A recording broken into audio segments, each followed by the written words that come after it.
The small town of Maple Ridge had always seemed like the kind of place where nothing extraordinary ever happened.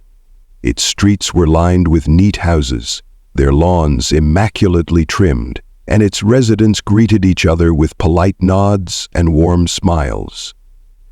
But beneath the surface of tranquility, secrets festered, as they often do in places where everyone assumes they know everyone else. Her exercise created a lack of social mobile. Eleanor Hart, a soft-spoken woman in her late 40s, had lived in Maple Ridge her entire life. She was known for her kindness, her knack for gardening, and her dedication to her family. She had a daughter, Lila, who had recently married a man named Paul Dempsey. Paul had moved to Maple Ridge 2 years earlier, quickly winning over the Harts with his charm, steady job, and apparent devotion to Lila. Paul seemed perfect, too perfect. The cracks began to show a year into the marriage. At first, they were subtle. Eleanor noticed how Paul would lose his temper over the smallest inconveniences, his voice rising sharply at Lila during family dinners. He apologized quickly, of course, his blue eyes glistening with remorse, promising it would never happen again. Lila always forgave him, brushing off her mother's concerns as overprotectiveness. Just stressed, she'd say, he's under so much pressure at work. But Eleanor couldn't shake the feeling that something was deeply wrong. One evening, while cleaning up after a family gathering, Eleanor accidentally stumbled upon something unsettling. Paul had left his phone on the kitchen counter, and a message had popped up on the screen. It was from an unknown number and read, "Did she find out yet?" Curiosity got the better of her, and she unlocked the phone. Lila had mentioned the passcode in passing months ago. What Eleanor found made her blood run cold. There were dozens of messages, photos and videos exchanged between Paul and a string of unknown women.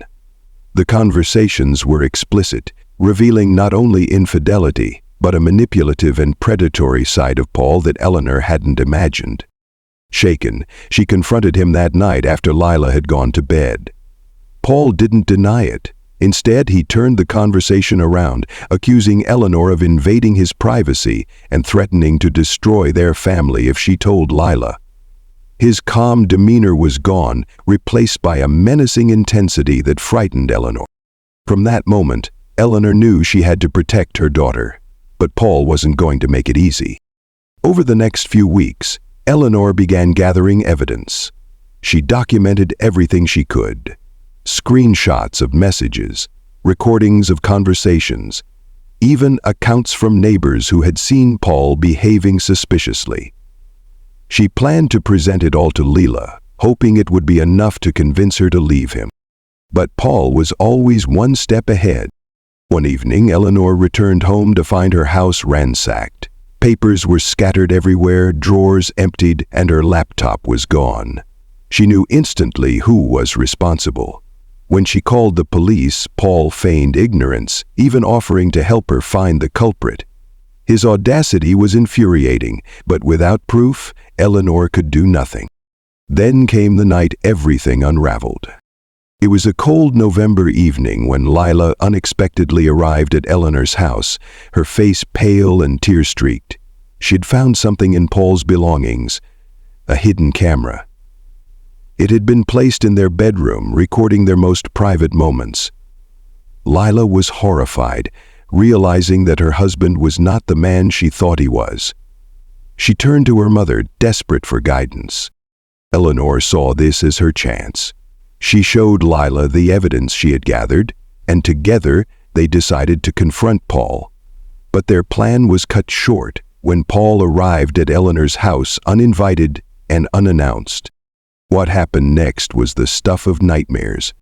Paul was enraged. He accused Eleanor of turning Lila against him, his voice growing louder with each accusation. When Lila tried to stand up to him, he struck her across the face.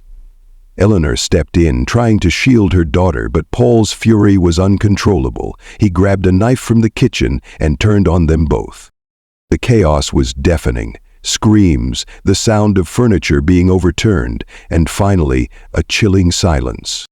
When the police arrived, called by a concerned neighbor who had heard the commotion, they found Eleanor lying on the floor, blood pooling around her. Lila was huddled in a corner, shaking, but alive. Paul was gone. For weeks, Maple Ridge was gripped by fear as the manhunt for Paul Dempsey dominated headlines.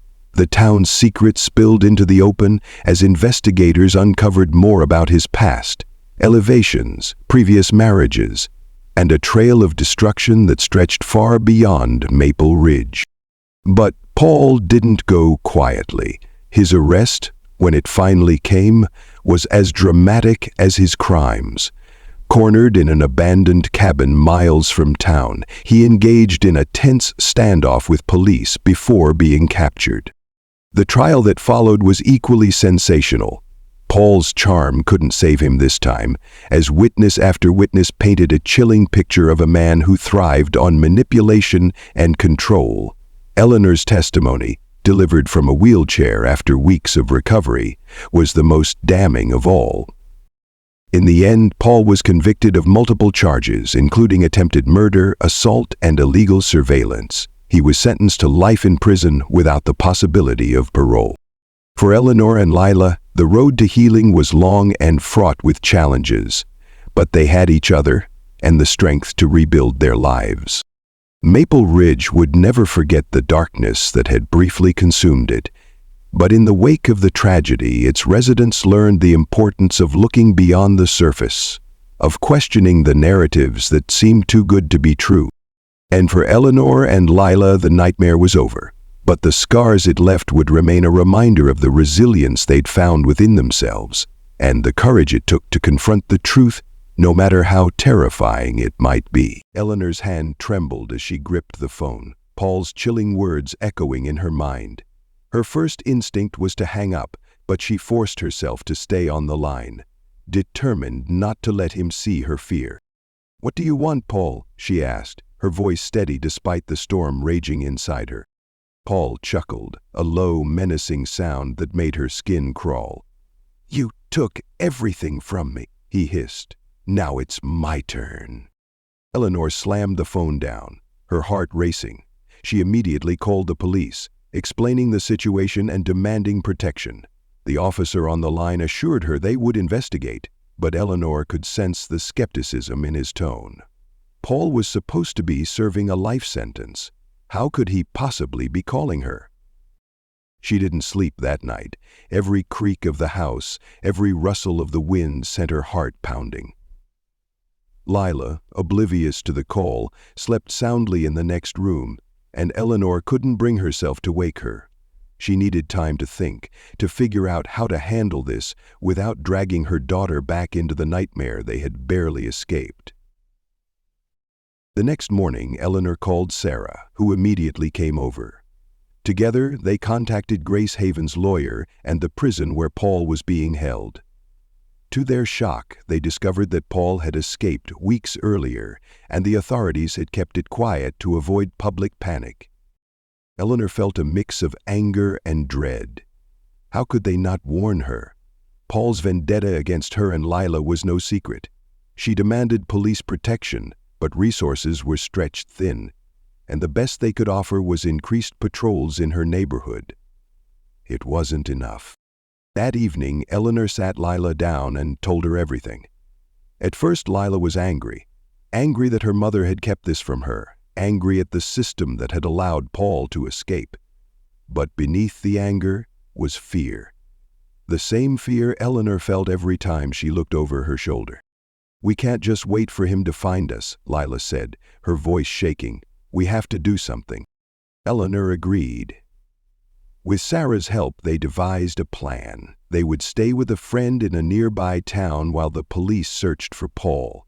Grace Haven would temporarily close, and Sarah would handle communication with the authorities.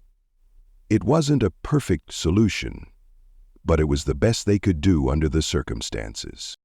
For weeks, Eleanor and Lila lived in hiding, their lives reduced to a series of anxious days and sleepless nights. The police assured them they were doing everything they could, but Paul remained elusive, a shadow that refused to be caught. Then, one night, everything came to a head. Eleanor woke to the sound of glass shattering. Her heart leaped into her throat as she grabbed the baseball bat she kept by her bed. She rushed to Lila's room, finding her daughter already awake, clutching a heavy flashlight. Together they crept downstairs, their footsteps silent on the wooden floor. In the living room, Paul stood amidst the shattered glass of the front window, his face twisted with rage. He looked thinner, more feral than she remembered, but his eyes burned with the same terrifying intensity. "You think you can hide from me?" he growled, advancing toward them. "Stay back!" Eleanor shouted, raising the bat. Her voice was firm, but her hands trembled. Paul laughed, a cold, hollow sound. "You don't have it in you, Eleanor." But he underestimated her. As he lunged, Eleanor swung the bat with all her strength, the impact sending him sprawling. Lila didn't hesitate, shining the flashlight directly into his eyes, momentarily disorienting him. They seized the opportunity to run outside, screaming for help.